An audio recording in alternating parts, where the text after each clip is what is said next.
Hi friends, வணக்கம். Welcome back to my channel. இன்றைக்கி நம்மளோட சேனலில் ஆரி எண்டு நாட் எப்படி போடுறதுன்னு வாங்க நான் உங்களுக்கு சொல்லித்தரேன். இந்த மாதிரி த்ரெட்டோட எண்டில் போன கிளாஸில் சொன்ன மாதிரியே எண்டில் இப்படி பல்ஜியாக நாட் போட்டுக்கோங்க. போன கிளாஸில் இந்த மாதிரி கட் பண்ணி விட சொன்னேன். கட் பண்ணி விட்டு ப்ராக்டிஸ் பண்ணியிருப்பீங்கன்னு நினைக்கிறேன். இப்போ வாங்க எண்டு நாட் எப்படி போடுறதுன்னு நான் உங்களுக்கு சொல்லித்தரேன். தெரியுதுங்களா? கிளியராக தெரியுதா? இந்த மாதிரி ஒரு பஞ்ச் பண்ணிவிட்டு நான் கீழே உங்களுக்கு த்ரெட்டாக ஹோல்ட் பண்ண சொல்லியிருக்கேன் இல்லையா? இந்த மாதிரி thumb finger, middle finger, index finger மூணையும் இது பண்ணி இந்த மாதிரி ஹோல்ட் பண்ண சொல்லியிருக்கேன் இல்லைங்களா?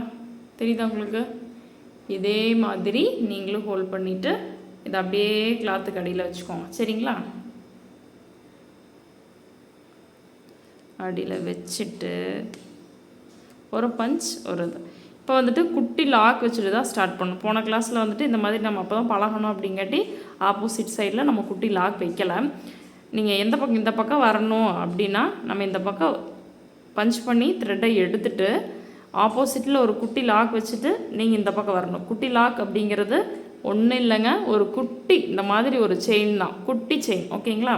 இப்போ பாருங்க, ஆப்போசிட்டில் குட்டி லாக் வைக்காமல் இது பண்ணிங்கன்னா இந்த மாதிரி இருக்கும். சில சமயம் இப்படி பிடிச்சி இழுத்தோம் அப்படின்னா பிரிஞ்சிருச்சு அப்படின்னு இப்படி பிடிச்சி இழுத்தோம் அப்படின்னா அந்த பல்ஜியாக இருக்குதுல்ல, அந்த நாட் மேலே வர்றதுக்கான வாய்ப்பு இருக்குது. சில சமயம் வைக்காமல் ஆப்போசிட்டில் ஒரு குட்டி லாக் வைக்காமல் போட்டோம்னா ஹோல்ஸ் வரும். இந்த மாதிரி உங்களுக்கு ஹோல்ஸ் வரும். இப்போ வந்துட்டு ஆப்போசிட்டில் ஒரு குட்டி லாக் வச்சுட்டு போட்டிங்கன்னா ஃபினிஷிங்காக இருக்கும், ஃபினிஷிங் நீட்டாக இருக்கும். இப்போ வாங்க, இந்த மாதிரி குட்டியாக ஒரு செயின். ஓகேங்களா? தெரியுதா உங்களுக்கு? குட்டியாக ஒரு செயின். அப்புறம் செயின் ஸ்டிச் போட்டுக்கலாம். போன கிளாஸில் சொல்லி கொடுத்துட்டு ப்ராக்டிஸ் பண்ணியிருப்பீங்கன்னு நினைக்கிறேன். இப்படி போட்டுட்டு இங்கே எனக்கு எண்டு நாட் தேவைப்படுது. ஓகேங்களா? இப்போ இங்கே எண்டு நாட் எனக்கு வந்துட்டு தேவைப்படுது அப்படின்னா இந்த ஃபஸ்ட்டு லூப்பை பெருசாக எடுத்துக்கிட்டு அதுக்குள்ளேயே விட்டு அதுக்கு பக்கத்துலேயே, சரிங்களா, அதுக்கு பக்கத்துலேயே, புரியுதா, பக்கத்துலேயே விட்டு இன்னொரு நாட் எடுத்துட்டு இந்த ஃபஸ்ட்டு லூப்புக்குள்ளே போயிட்டு இந்த செகண்ட் லூப்பை பிடிக்கணும். தெரியுதுங்களா? நாட்டு ஃபார்ம் ஆகிடுச்சு. இப்போ வந்துட்டு நாட் விழுந்துடுச்சு. இப்போ வாங்க இன்னொன்று போட்டு காமிக்கிறேன் பாருங்கள். பஞ்ச் பண்ணி த்ரெட்டை சுற்றி மேலே எடுத்துகிட்டு ஆப்போசிட்டில் ஒரு குட்டி லாக். ஏன்னா நான் வந்துட்டு லைனை செயின் ஸ்டிச்சு இப்படி போட போகிறேன். அதனால் ஆப்போசிட்டில் ஒரு லாக் வச்சுட்டு செயின் ஸ்டிச் போடுவோம்.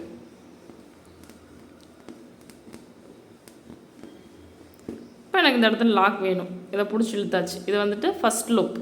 செகண்ட் லூப் வந்துட்டு இதுக்குள்ளேயே போயிட்டு பக்கத்தில் குத்தி செகண்ட் லூப் எடுத்துட்டு செகண்ட் லூப்புக்குள்ளே இருந்தே அது வழியாகவே இந்த ஃபஸ்ட் லூப்பை இழுக்கணும். இருங்க, ஃபஸ்ட் லூப், செகண்ட் லூப் எடுத்துட்டு இந்த ஃபஸ்ட் லூப்பை நம்ம பிடிச்சி இழுக்கணும். லாக் விழுந்துருச்சுங்களா? இன்னொரு டைம் சொல்லித்தரேன் பாருங்கள். இப்போது இந்த பக்கம் இருந்து நான் ஸ்டார்ட் பண்ண போகிறேன். அப்போது லாக் எந்த பக்கம் வைக்கணும்? நான் இந்த பக்கம் செயின் ஸ்டிச் போட போகிறேன். அப்போ லாக் வந்துட்டு உங்களுக்கு எந்த பக்கம் வைக்கணும்? Opposite side. இந்த சைடு ஒரு குட்டி லாக் வச்சுட்டு நீங்கள் ஸ்டார்ட் பண்ணணும். கிளியராக தெரியுதுங்களா? இப்போது செயின் ஸ்டிச் போட்டுப்போம்.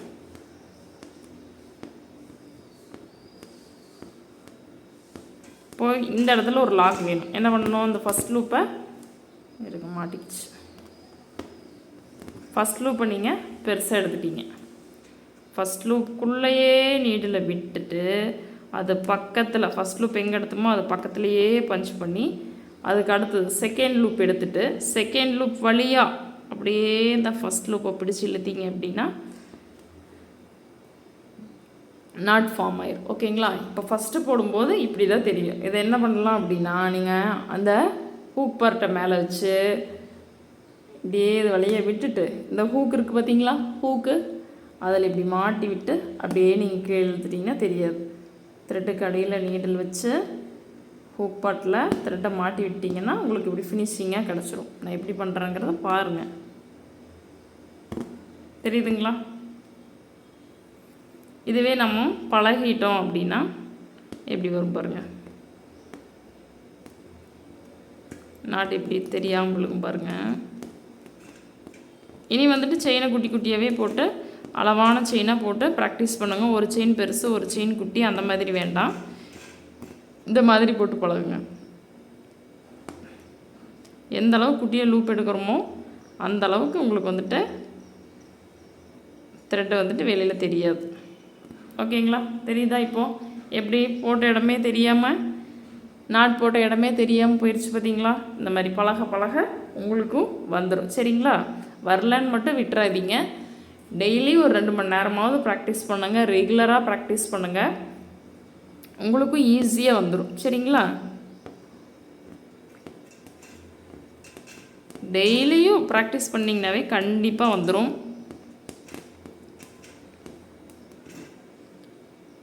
ப்ராக்டிஸ் தாங்க முக்கியம்.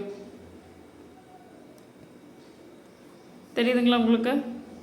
இங்கெல்லாம் போட்டதுக்கு இங்கே நான் போட்டிருக்கிறதுக்கு வித்தியாசம் உங்களுக்கு தெரியுதுங்களா? செயின் எப்படி போட்டிருக்கிறேன்னு பாருங்கள். இந்த 2 செயின் எப்படி போட்டிருக்கேன் பாருங்கள். ஒன்று போல் செயின் போட்டு ப்ராக்டிஸ் பண்ணுங்கள் இந்த கிளாஸில். சரிங்களா? போன கிளாஸில் செயின் ஸ்டிச் சொல்லி கொடுத்தாங்க. இந்த கிளாஸில் எண்டு நாட் எப்படி போடுறது அப்படின்னு சொல்லி நான் சொல்லி கொடுத்துருக்குறேன்னு நினைக்கிறேன். இந்த கிளாஸில் வந்துட்டு ஹோம்ஒர்க் என்ன அப்படின்னா, ஒரு 20 லைன் இந்த மாதிரி செயின் ஸ்டிச் போட்டுட்டு எண்டு நாட் போட்டு பழகுங்க. ஒரு 20 லைன் செயின் ஸ்டிச் போட்டு எண்டு நாட் போட்டு பழகுங்க. உங்களால் அதை விட முடியும் அப்படின்னாலும் நீங்கள் போடுங்க. சரிங்களா? சரியாக வர வரைக்கும் ப்ராக்டிஸ் பண்ணுங்கள். அப்புறம் தாங்க சில்க் த்ரெட்டில் நம்ம ப்ராக்டிஸ் பண்ணுறதுக்கு ஈஸியாக இருக்கும். சரியில் வந்தால் தான் கண்டிப்பாக சில்க் த்ரெட்டில் நம்ம போட முடியும். சரிங்களா? சரி, அடுத்த கிளாஸில் நான் உங்களை பார்க்குறேங்க. என்னோடய வீடியோஸ் பிடிச்சிருந்தா லைக் அண்ட் சப்ஸ்கிரைப் பண்ண மறந்துடாதீங்க. உங்களோட டவுட்டை உடனுக்குடனே எனக்கு கமெண்ட் பாக்ஸில் தெரிவிங்க.